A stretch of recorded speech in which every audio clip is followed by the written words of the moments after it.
Ya guys, langsung kita gas videonya guys ya. Let's go. Inilah Frank Ropers, pendekar silat yang namanya paling dikenal seantero Eropa. Kemahiran Frank Ropers dalam seni bela diri silat udah nggak perlu diragukan lagi cuy.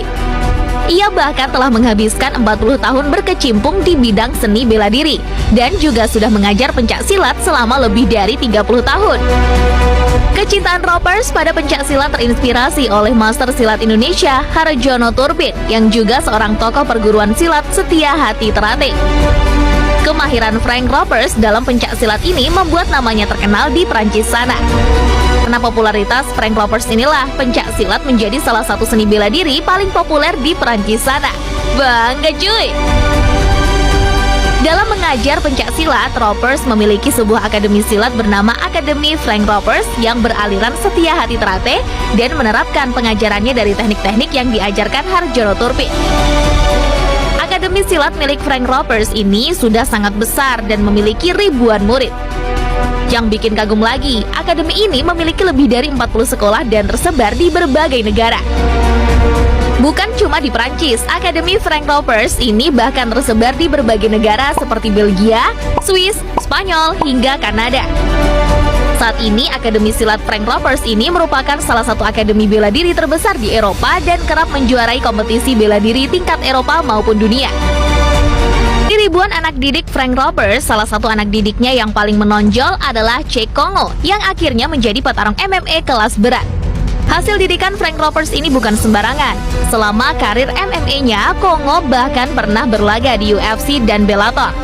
Di MMA, Kongo merupakan petarung yang cukup menakutkan dengan raihan 31 kemenangan selama karirnya, serta 15 diantaranya menang KO. Gokil! Anak didik Frank Ropers nih cuy! Pria asal Amerika ini ternyata sangat penasaran dengan seni bela diri pencak silat di Indonesia. Sebagai seorang pemerhati bela diri, dia banyak mempelajari berbagai macam ilmu bela diri dari berbagai negara. Tapi ternyata, menurutnya tidak semua ilmu bela diri itu efektif digunakan di kehidupan nyata. Dia lalu berkata, pencak silat itu gerakannya unik dan terlihat indah. Tapi, apakah pencak silat sebenarnya efektif digunakan di kehidupan sehari-hari? Atau hanyalah seni bela diri yang terlihat indah ketika di film? Dan untuk menjawab pertanyaannya itu, dia kemudian bertemu dengan seorang guru silat di Amerika. Tapi sayang, guru silat yang ditemuinya ini ternyata bukanlah orang Indonesia asli, melainkan seorang bule.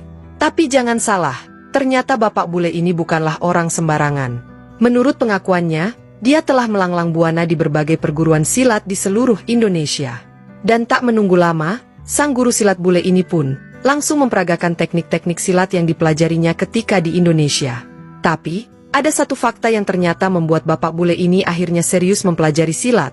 Dia kemudian berkata, 90% pertarungan itu akan berakhir di bawah, dan silat masih mengajarimu cara bertahan ketika kamu sudah dalam posisi terjatuh ke tanah. Bahkan menurut guru silat bule ini, seorang pendekar silat yang terlatih masih bisa mematahkan kaki lawan ketika tubuhnya sudah berada di bawah. Setelah itu, bapak bule ini kemudian menunjukkan salah satu latihan yang diajarkan oleh guru-guru silatnya di Indonesia.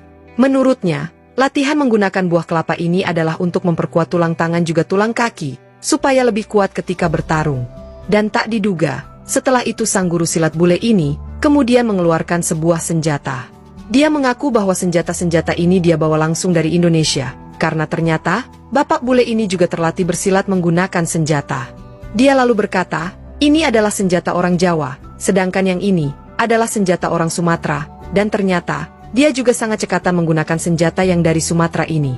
Bahkan, yang paling mengerikan adalah ketika bapak bule sang guru silat ini, kemudian mengeluarkan sebuah celurit, lalu memperagakan cara penggunaannya. Dan akhirnya, setelah melihat berbagai macam teknik mematikan dari guru silat di depannya ini, pria ini pun tak berani lagi bertanya, apakah silat itu efektif dipakai di kehidupan nyata atau tidak. Mungkin saya coba MMA dan menggunakan silat, dan saya tidak pernah latihan MMA. Tidak pernah latihan MMA? Tidak pernah. Hanya pencak silat saja? Hanya pencak silat. Beliau sangat berani sekali ya. Karena hanya bermodalkan pencak silat, ikut bertanding MMA. Berapa kali ikut bertanding? Dua kali. Dua kali. Ya. Dua kali. Pencak silat di USA belum terkenal. Belum terkenal. Okay. Dan waktu itu saya pikir, bagaimana saya menjadi pencak silat lebih terkenal di USA? khususnya orang muda. Mereka suka MMA. Dan waktu saya bilang, oke, saya mau saya undang orang muda, dan mereka bilang, oh no, silat Apa itu? Apa itu? Saya suka MMA.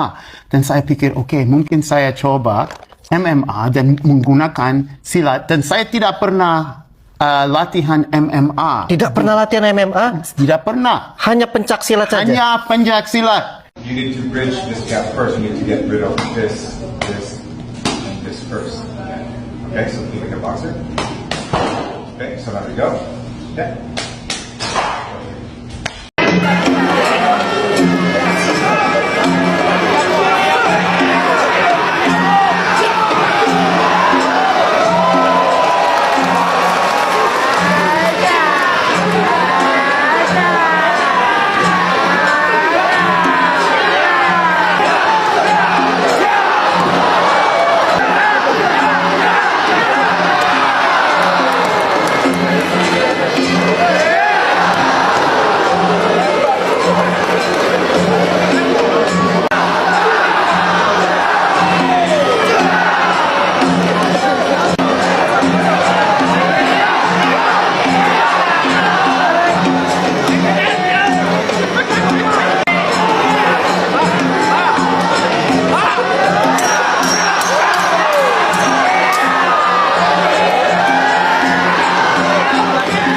Awal cerita Chris Robinson mengenal pencak silat.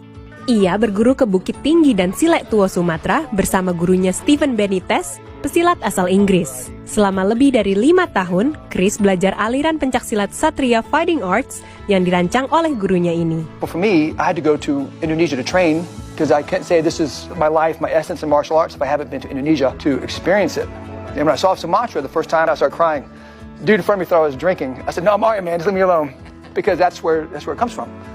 Sebelumnya, Chris bekerja pada sebuah dealer mobil di Williamsburg sekitar 20 tahun. Ia meninggalkan pekerjaannya untuk membuka sekolah pencak silat bernama Williamsburg Dojo. Sekarang, Chris mempunyai lebih dari 100 murid, salah satunya Chris Conley, rekan kerjanya di dealer mobil, yang kini ikut berguru dan menjadi salah satu pelatih di sekolah silatnya. He is one of the most caring people that I have ever met in my life. He will give you the shirt off his back. He will be the first one there. If you...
Terima kasih guys telah menyaksikan video di channelnya Para Bu Intan ini guys. Jangan lupa like, comment, dan share videonya agar tidak ketinggalan video-video menarik, video-video unik, dan video-video yang lagi panas-panasnya dibicarakan di sosial media kita guys.